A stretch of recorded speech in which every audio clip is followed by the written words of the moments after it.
वो भी सुनाएंगे। इसके बाद सहिया चुभुर चुभुर एक से बढ़कर एक को सब सुनाएंगे। जौना उपलक्ष्य में आदमी नहीं जाए। वैसे तो बहुत सारा गीत बा, सोहर बा, जनेऊ के भी गीत बा, लेकिन समय पार हो गए, 12 के पार हो गए।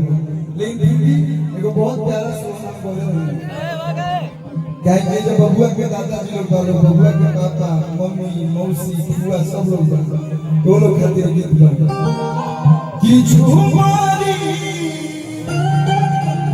हम चाहेंगे प्रीति आंटी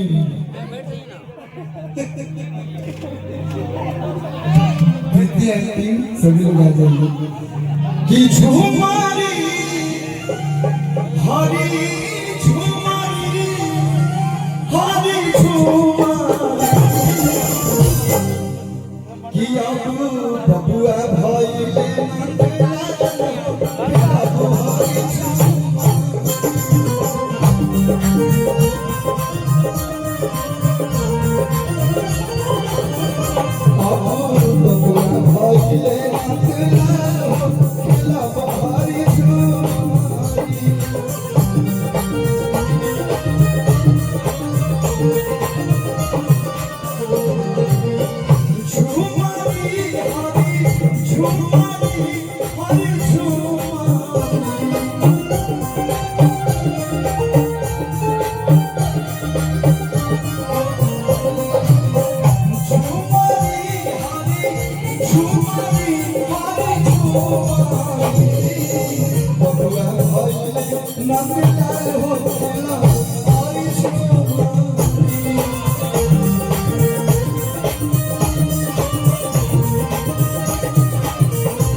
बबुआ के पापा कहाँ हैं?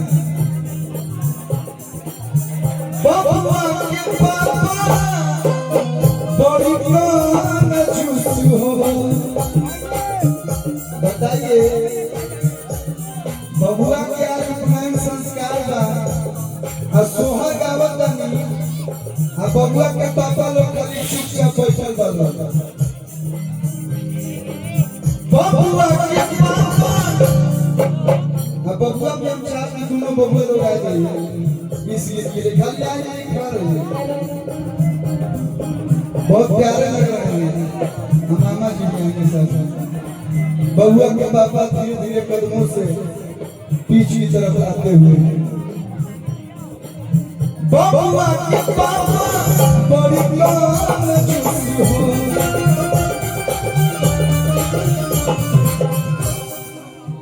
होता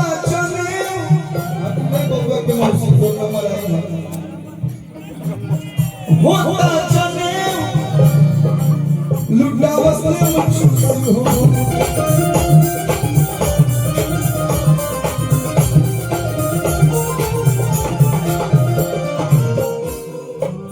बबुआ के पापा बड़ी चूस हो होता चले लुटावस हो।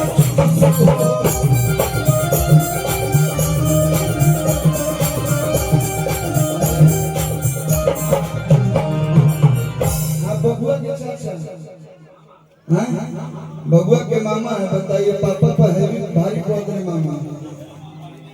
मामा नहीं भारी रहता है लेकिन यहाँ पे भारी है। अरे कि बबुआ के पापा बड़ी कान चूस हो। अरे कि होता चले लुका वसले मचूस हो देखनी कितना फायदा था हम गावत नहीं हमरा के अभी तक केवल चूसो के पैसा नहीं मिला बताओ हम कबले चिचियाते हैं एकरा लड़की के लिए अरे वाह जान पर से भागा रे बोला तो ऐसे बड़ा जान तो चिन्ह दे अरे की हो के आया ना पीछे खान हो केला हमारी चूमा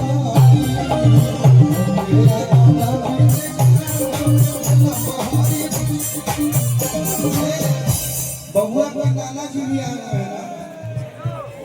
किधर है आज ऐसे कि एक गीत के लिए हम आएंगे बाकी बार बार आप लोग को डिस्टर्ब नहीं करेगा बबुआ के बाबा भी हमने दुआ देंगे अच्छा बबुआ के नाना जी व्हाइट शर्ट